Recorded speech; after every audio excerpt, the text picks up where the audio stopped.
នៅលើបណ្ដាញសង្គមអ្នកនាងយុគចិន្តាបានបង្ហាញឲ្យប្រិយមិត្តបានឃើញពីរបៀបដែលអ្នកនាងជាយាមតាមចាប់ឲ្យជាប់នៅរឿងមួយរបស់កូនស្រីដោយយោងលើបទពិសោធន៍ផ្ទាល់ខ្លួនក៏ប៉ុន្តែលទ្ធផលខុសការពិតទាំងស្រុង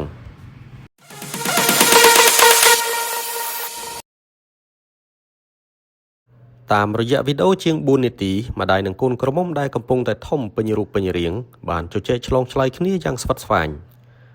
តាមពិតទៅអ្នកនាងយុគចិន្តាផ្ដើមដាក់ការសង្ស័យថាអមឬយុគដាពេជ្រទំនងមានស្នេហាជាមួយបរិសុទ្ធណាម្នាក់ហើយការសង្ស័យនេះក្រោយពីអ្នកនាងបានព្យាយាមអង្កេតទៅលើកូនក្រមុំរបស់ខ្លួនជាយូរមកហើយក៏កត់សម្គាល់បានថាអមឥឡូវកាន់តែចេះធ្វើខ្លួនកាន់តែចង់ស្អាតប្លែកខុសពីសភាពធម្មតាជាក់ស្ដែងមកដល់ថ្ងៃដែលវីដេអូត្រូវបានបង្ហោះឡើងនៅលើបណ្ដាញសង្គមអ្នកនាងយុគចិន្តាបានសង្កេតឃើញថាកូនស្រីរបស់ខ្លួនងើបពីព្រលឹមហើយធ្វើខ្លួនយ៉ាងស្អាតហើយអង្គុយជិតទូរស័ព្ទជាមួយទឹកមុខញញឹមញញែមជះទៅលើអេក្រង់ smartphone អាការៈនេះស្ត្រីជាម្ដាយបានអះអាងថាតាមបទពិសោធន៍មនុស្សចាស់ដូចជាអ្នកនាងគឺកូនស្រីរបស់ខ្លួនទំនងកំពុងមានស្នេហាយ៉ាងប្រកបដូច្នេះហើយដើម្បីឲ្យអស់សង្ស័យយុគចិន្តាបានចាប់កូនស្រីជជែកសួរភ្លាមៗឲ្យដឹងសាច់រឿងដោយផ្អែកលើការកត់សម្គាល់នានារបស់ខ្លួនដោយពោលពីខាងលើអ្នកនាងក៏បានចោលសំណួរត្រង់ឆ្ពោះទៅកាន់កូនស្រីតែម្ដងក្នុងន័យថា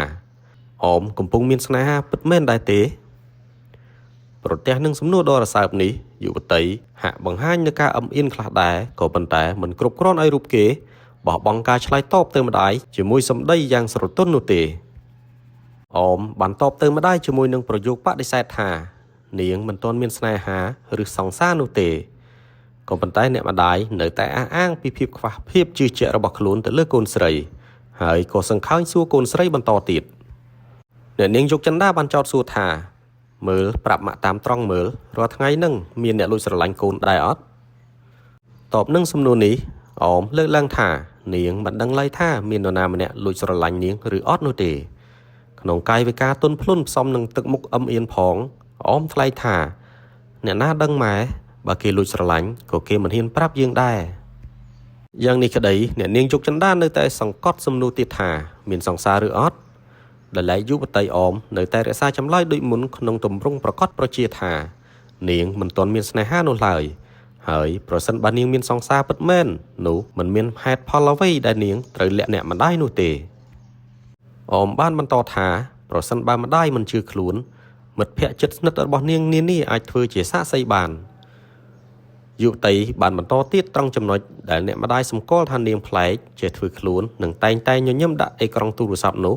ថាគ្រាន់តែជារឿងធម្មតាសម្រាប់អ្នករកស៊ីដូចជានាងគឺត្រូវធ្វើខ្លួនឲ្យស្អាតនិងឆ្លើយតបទៅអតិថិជនជាមួយនឹងស្នាមញញឹមជានិច្ចដើម្បីផ្ដល់ទម្ងន់ឲ្យម្ដាយមានភាពជឿជាក់លើការអះអាងរបស់ខ្លួនយុវតីដែលចេះរាំរបាំជាង10ប្រភេទខុសៗគ្នារូបនេះបានសង្កត់ធ្ងន់ថាប្រសិនបើថ្ងៃមុខនាងបានជួបប្រទះអ្នកយល់ចិត្តឬគូសង្សារម្ដាយគឺជាមនុស្សទី1ដែលនាងនឹងប្រាប់គិតត្រឹមពេលនេះអមមានវ័យ20ឆ្នាំហើយទន្ទឹមនឹងសម្រស់ក៏កាន់តែលេចធ្លោទាំងនេះហើយដែលជាហេតុធ្វើឲ្យម្ដាយចាប់ផ្ដើមសម្គាល់កូនស្រីរបស់ខ្លួនតាមរយៈសកម្មភាពនានាក៏ប៉ុន្តែនោះមិនមែនជាការខៀខាំងពាំងផ្លូវកូនស្រីក្នុងការសែបគប់មនុស្សប្រុសនោះទេគ្រាន់តែអ្នកនាងចង់ឲ្យប្រកាសក្នុងចិត្តពីស្ថានភាពកូនស្រីប៉ុណ្ណោះម្យ៉ាងអ្នកនាងក៏បានបង្ហាញនៅទំនោរថាអ្នកនាងចង់ធ្វើជាមេបារបស់កូនក្នុងថ្ងៃពិសេសជាក់ស្ដែងតាមរយៈ comment ឆ្លើយតបប្រិយមិត្តក្តីនិងការអធិប្បាយក្នុងคลิปវីដេអូក្តីអ្នកនាងយុគចិន្តាបានបញ្ជាក់ច្បាស់អំពីរឿងនេះថាប្រសិនបើមានបរិសុទ្ធណាម្នាក់មានភាពច្បាស់លាស់ប្រញាប់រៀបចំផ្លែឈើ36មុខហើយចូលខ្លួនមកចុះ